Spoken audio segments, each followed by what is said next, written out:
A mission to plant the Ukrainian flag, ending with the Russian flag being raised instead. That's the extraordinary narrative Russia is pushing after releasing videos it claims show 2 Ukrainian soldiers captured during what Moscow describes as a failed publicity mission inside Konstantinovka. Calling it worthy of an Oscar, Russian military channels allege the operation was meant to create the impression that Ukrainian troops had reached deep inside the city. But according to Russia, the mission ended before it could even begin.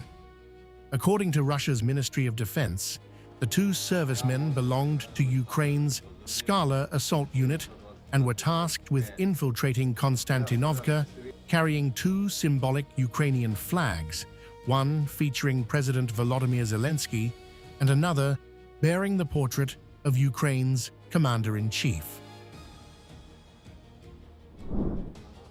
Russia claims the soldiers were supposed to raise the flags, film a short 1-minute video, and release it on social media as proof of a Ukrainian military presence inside the city.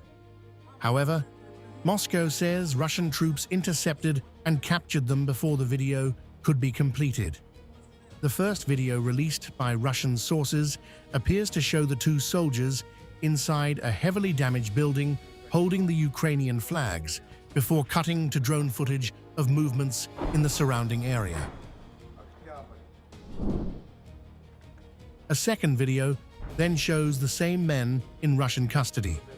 The footage identifies them as Yevgeny Mosin and Sergei Stolyarsky. Their statements in captivity cannot be independently verified. In the final moments of the video, the captured soldiers are shown raising a Russian flag, an image that has become the centerpiece of Russia's messaging around the incident. Russia is presenting the footage as proof that what it describes as a Ukrainian PR operation collapsed before it could be used for propaganda.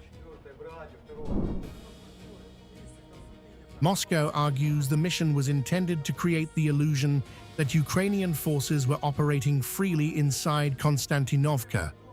Instead, Russian military channels say the operation ended with the soldiers becoming prisoners and the symbolic flag raising being reversed.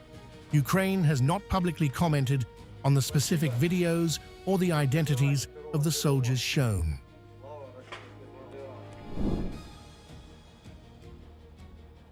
The incident also comes against the backdrop of Russia's broader claims of battlefield gains in eastern Ukraine. Just 2 days earlier, on July 18th, Russia's chief of the General Staff, Valery Gerasimov, said Russian forces were advancing in all directions across Donbas and reiterated Moscow's claim that Konstantinovka is under Russian control. Ukraine continues to reject those assertions, insisting that fighting in and around the city is ongoing and disputing Russia's account of the battlefield situation.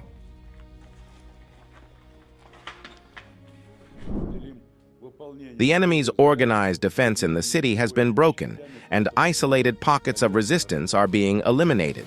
In addition, formations of the group are advancing successfully in the Svyatye Gori National Park and are also destroying enemy formations in Svyatogorsk and Shchurovo. The southern group of forces, having liberated Konstantinovka, is advancing towards Drushkovka. Forward units have entered Alexeyevo-Drushkovka and are engaged in fighting in the town. Formations and military units of the Third Army, advancing towards Slovyansk and Kramatorsk, have liberated Piskunovka and reached the outskirts of Nikolayevka.